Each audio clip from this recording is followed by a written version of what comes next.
حدیث مبارکہ کی نبی کریم صلی اللہ علیہ وسلم فرمائے مروا اولادکم بالصلاۃ وهم ابناء سنین،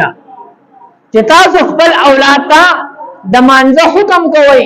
کله چې دوی وکالو ته ورسیږي. کله چې تاسو اولاد تاسو بچي دا وکالو عمر ته ورسیږي دوی ته د مانځه حکم شروع کوي، د مانځه ترغیب ورته ورکوي، مانځه طرف ته راولئ، د مانځه سره د دوی جوړه هغه پیدا کوي. واضربوهم علیها وهم ابناء عشر، او دوی په مانځه باندې بیا وهئ کله چې دوی د 10 کال عمر ته ورسیږي. حالانکه د 10 کال په عمر کې په ماشوم باندې منځ فرض شوی نه دی، منځ لازم شوی نه دی، میټر لا په دغه پسې نه دی لګېدلی، لیکن شریعت وایي نه دی د 10 کال په عمر کې کده منځ پرېږدي دی د مانځه باندې وها. وفرقوا بینهم فی المضاجع،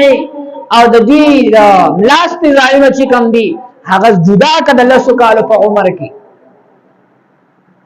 یعنی دواړه کان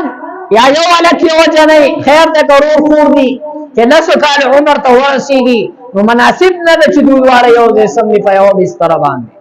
د دوی بسترې جدا کا. شریعت ولدا و کال په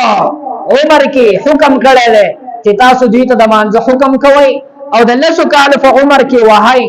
دا د مفسرین دا فرمایي چې د دې لپاره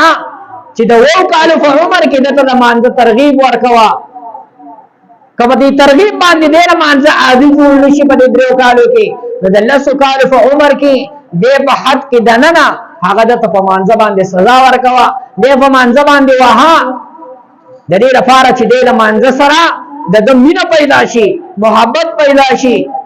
او د منسکون کې جوړ شي. هغه وخت کې چې کله د بلوغ ته ورسیږي بیا لسوال لسکاله کې د مانځه عادي جوړ شوی وي، د مانځه سره مینه لرونکی جوړ شوی وي.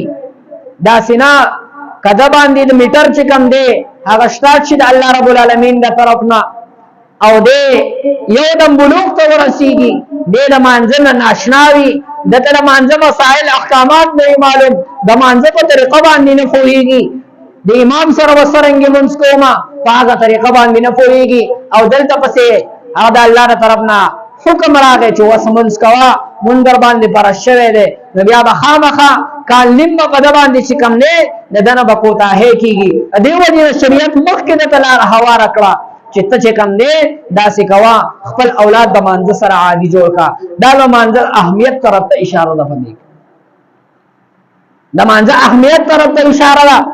صحابه کرام او نبی کریم صلی الله علیه وسلم د مانځه سره څومره مینه او څومره محبت او کاغه مونږ تاسو ګورو، زمونږ او تاسو عقل به حیران شي.